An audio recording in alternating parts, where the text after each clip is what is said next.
Hello viewers, welcome to trend and track. ఈరోజు మనం పుదీనా టొమాటో సేవ్ని ఎలా తయారు చేసుకోవాలో చూద్దాం. అసలు టొమాటో అండ్ పుదీనా కాంబినేషనే అద్దిరిపోతుంది. అలాంటిది ఈ రెసిపీ ఎలా ఉంటుందో మీరే ఊహించుకోండి. సో ముందుగా ఒక మిక్సర్ తీసుకుని దాంట్లో 3 టొమాటోస్ని ఇలా కట్ చేసి వేసుకోవాలి.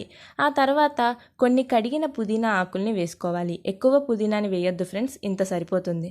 సో ఆ తర్వాత దాన్ని బాగా మిక్సీ చేసుకున్న తర్వాత దీన్ని మనం బాగా వడకట్టుకోవాలి. ఎందుకంటే మనం ఓన్లీ వాటరీ కంటెంట్నే వాడతాం కాబట్టి.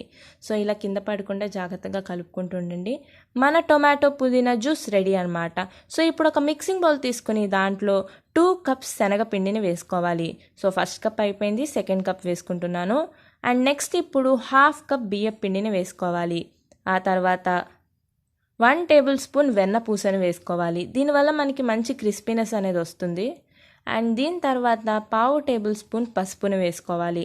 ఆ తర్వాత 3/4 టేబుల్ స్పూన్ సాల్ట్ అనేది వేసుకోవాలి. ఆ తర్వాత 3/4 టేబుల్ స్పూన్ కారం వేసుకోవాలి. సో ఇప్పుడు ఇంకొక ఇంగ్రీడియంట్ ఉంది ఫ్రెండ్స్, సీక్రెట్ ఇంగ్రీడియంట్ అనుకోండి. సో చిటికెడు ఇంగువ, దీనివల్ల మంచి టేస్ట్ అనేది వస్తుంది మనకి. అండ్ వీటన్నిటిని మనం కలుపుకోవాలి కదా, అందుకని మనం ముందుగా మిక్సీ చేసి పెట్టుకున్న టొమాటో పుదీనా జ్యూస్ ఏదైతే ఉందో దాన్ని వేసేస్తున్నాను. సో దీన్ని మనం బాగా కలుపుకోవాలి.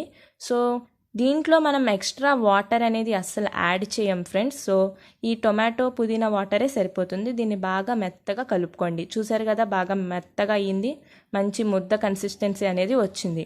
సో దీన్ని నేను 2 పార్ట్స్ కింద డివైడ్ చేసుకున్నాను. ఈలోపు మనం స్టవ్ ఆన్ చేసి ఒక కడాయి పెట్టి ఆ కడాయిలో ఇలా డీప్ ఫ్రైకి సరిపడా ఆయిల్ అనేది వేస్తున్నాం. సో డీప్ ఫ్రైకి సరిపడా ఆయిల్ వేసుకున్న తర్వాత దీన్ని బాగా కాగనివ్వండి. సో బాగా కాగేలోపు మనం ఈలోపు ఒక జంతికల గొట్టంలో ఇలా సన్న హోల్సిన ప్లేట్ వేసుకొని, సో మనం ముద్ద చేసుకున్నాం కదా, ఆ ముద్దను పెట్టేసుకుంటున్నాం. చూసారు కదా, ఇంకొంచెం స్పేస్ ఉంది కాబట్టి ఇంకొంచెం మన పిండిని అనేది వేస్తున్నాను నేను దీంట్లోకి. సో ఇలా సరిపోయింది అని అనిపించిన తర్వాత మూత అనేది పెట్టేయండి. సో ఇలా మూత పెట్టేస్తున్నాను. అంతే ఫ్రెండ్స్, ఈలోపు మనకి ఆయిల్ అనేది కాగిపోతుంది. సో టైం సేవ్ అవుతుంది మనకి. సో చూసారు కదా, ఇలా ఆయిల్ కాగిన తర్వాత మనం పైన హ్యాండిల్ని తిప్పుతూ కింద మనకి సేవ్ అనేది వచ్చేస్తుంది. సో చాలా జాగ్రత్తగా వేసుకోండి. సో నెమ్మదిగా రొటేట్ చేస్తూ ఉండండి, ఒకే చోట ఎక్కువ పడకనివ్వకుండా. సో అంతే ఫ్రెండ్స్, చాలా ఈజీ రెసిపీ అండ్ తొందరగా అయిపోతుంది, టేస్ట్ మాత్రం అద్దిరిపోతుంది. సో ఫస్ట్ బాయ్కి ఇంత సరిపోతుంది. సో మధ్య మధ్యలో ఫ్లిప్ చేసుకుంటూ ఉండండి, జాగ్రత్త ఫ్రెండ్స్, డెలికేట్గా ఉంటుంది కదా, సో ఇరిగిపోయే అవకాశం ఉంటుంది. సో గోల్డెన్ బ్రౌన్ కలర్ వచ్చిన తర్వాత తీసేస్తున్నాను నేను, కాస్త క్రిస్పీనెస్ కూడా అనిపిస్తుంది. అంతే ఫ్రెండ్స్, అయిపోయింది. ఇప్పుడు నేను సెకండ్ వాయి కూడా వేసుకుంటున్నాను. సో దీనికి కూడా అంతే, సేమ్ ప్రాసెస్, నెమ్మదిగా రొటేట్ చేయాలి అండ్ ఒకే చోట ఎక్కువ పడనివ్వకూడదు. చూసారు కదా మనకి సేవ్ ఎంత సన్నగా వస్తుందో. సో చాలా బాగుంటుంది, దీనివల్ల ఒక మంచి టేస్ట్ అనేది మనం ఎంజాయ్ చేయొచ్చు అనమాట. సో ఇది కూడా నేను ఫ్లిప్ చేసుకుంటున్నాను. గోల్డెన్ బ్రౌన్ కలర్ వచ్చిన వెంటనే తీసేసుకోవాలి. సో గోల్డెన్ బ్రౌన్ కలర్ వచ్చేసింది ఫ్రెండ్స్, సో నేను అందుకే తీసేసుకుంటున్నాను. మన సేవ్ రెడీ. సో ఇప్పుడు నేను దీన్ని చిన్న చిన్న ముక్కలుగా క్రష్ చేస్తున్నాను. సో మీరు కావాలంటే ఇలా కూడా తీసుకోవచ్చు, బట్ ఇలా క్రష్ చేసి తీసుకుంటే ఇంకా బాగుంటుంది. సో అంతే ఫ్రెండ్స్, అయిపోయింది మన సేవ్.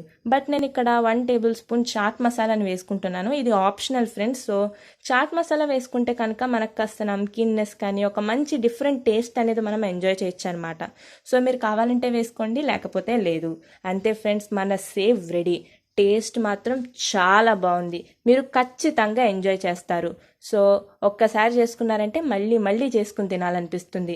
అసలు టొమాటో పుదీనా కాంబినేషనే అద్దిరిపోతుంది. సో